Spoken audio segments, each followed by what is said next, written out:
एक बार मगध राज्य के एक छोटे से गांव में आनंद नाम का युवक रहता था। आनंद मेहनती था, लेकिन बहुत जल्दी गुस्सा हो जाता था। उसे लगता था कि दुनिया उसके खिलाफ है। कभी लोग उसकी मेहनत को नहीं समझते, तो कभी परिवार उसकी बातों को अनसुना कर देता। धीरे धीरे उसका मन उदास और चिड़चिड़ा रहने लगा। एक दिन उसने सुना कि गौतम बुद्ध पास के राजगृह नगर में ठहरे हैं। लोग कहते थे, जो भी उनके पास जाता है उसका जीवन बदल जाता है।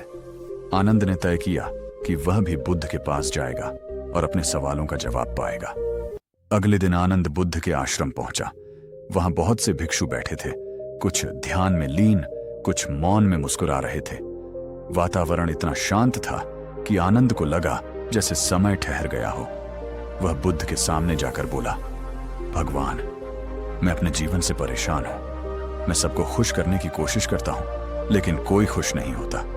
मैं बदलना चाहता हूं, लेकिन समझ नहीं आता कहां से शुरू करूं। बुद्ध ने शांत दृष्टि से उसकी ओर देखा और बोले, आनंद, अगर तुम सच में खुद को सुधारना चाहते हो तो पहले यह समझो कि जीवन का सबसे बड़ा शत्रु तुम्हारे भीतर ही है, अज्ञान, क्रोध और असंतोष। बुद्ध ने एक दीपक जलाया और बोले, देखो, यह दीपक यह अंधकार को नहीं भगाता, बस खुद जलता है। जब तुम खुद जलोगे, यानी खुद पर काम करोगे, तो तुम्हारे चारों ओर रोशनी अपने आप फैल जाएगी। आनंद ने पूछा, लेकिन भगवान, मैं खुद पर काम कैसे करूं? बुद्ध मुस्कुराए और बोले, हर सुबह अपने आप से 3 प्रश्न पूछो। 1, आज मैं कैसा महसूस कर रहा हूं? अगर तुम्हारा मन बेचैन है तो कोई बड़ा निर्णय मत लो, पहले खुद को शांत करो। 2, मैं आज किस एक आदत को थोड़ा बेहतर कर सकता हूं? छोटी आदतों में सुधार ही बड़ा परिवर्तन लाता है। 3, क्या आज मैंने किसी को बिना स्वार्थ के खुश किया? क्योंकि दूसरों के प्रति दया ही आत्मविकास का सबसे ऊंचा रूप है। आनंद ने तीनों प्रश्न लिख लिए और प्रण लिया कि वह हर दिन इनका अभ्यास करेगा। पहले ही दिन उसे कठिन लगा। जब वह बाजार गया, एक दुकानदार ने उसे बुरा कहा। आनंद को गुस्सा आया, लेकिन उसे बुद्ध के शब्द याद आए, गुस्सा जलते हुए कोयले की तरह है जो पहले तुम्हें ही जलाता है। उसने मौन साधा और उस व्यक्ति को मुस्कुराकर धन्यवाद दिया। घर आकर उसने महसूस किया कि उसका मन पहले से हल्का है। धीरे धीरे उसने क्रोध को नियंत्रित करना सीख लिया।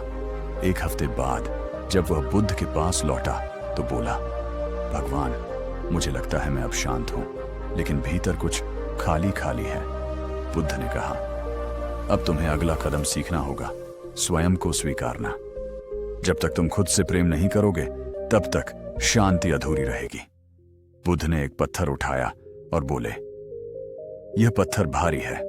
अगर मैं इसे कुछ पल के लिए पकड़ूं तो कोई बात नहीं, लेकिन अगर मैं इसे पूरे दिन पकड़े रहूं तो यह बोझ बन जाएगा। वैसे ही तुम्हारे अंदर जो पछतावा और आत्मदोष है, वही तुम्हारे विकास में सबसे बड़ा बाधक है। आनंद ने पूछा, तो मुझे क्या करना चाहिए? बुद्ध बोले, हर रात सोने से पहले अपने मन से कहो, आज मैंने पूरी कोशिश की है और कल मैं और बेहतर बनूंगा। यही आत्मविकास का मार्ग है। बुद्ध ने आनंद को सेवा में लगाया। वह हर सुबह लोगों को पानी पिलाता, बुजुर्गों की मदद करता और छोटे बच्चों को ध्यान सिखाता। धीरे धीरे उसके भीतर करुणा का प्रवाह बढ़ता गया। अब उसे दूसरों के दोष दिखाई नहीं देते थे, बल्कि उनकी पीड़ा समझ में आने लगी। एक दिन एक बूढ़ी औरत आई और बोली, बेटा, तुम्हारे चेहरे पर जो शांति है वह मैंने पहले कभी नहीं देखी। आनंद मुस्कुराया। उसे याद आया, जब मैंने खुद को बदलना शुरू किया तब दुनिया भी बदल गई। कई महीनों बाद बुद्ध ने आनंद को बुलाया और पूछा, अब बताओ आनंद, आत्मविकास का सार क्या है? आनंद ने हाथ जोड़कर कहा, भगवान, मैंने सीखा है कि बदलाव बाहर नहीं, भीतर से शुरू होता है।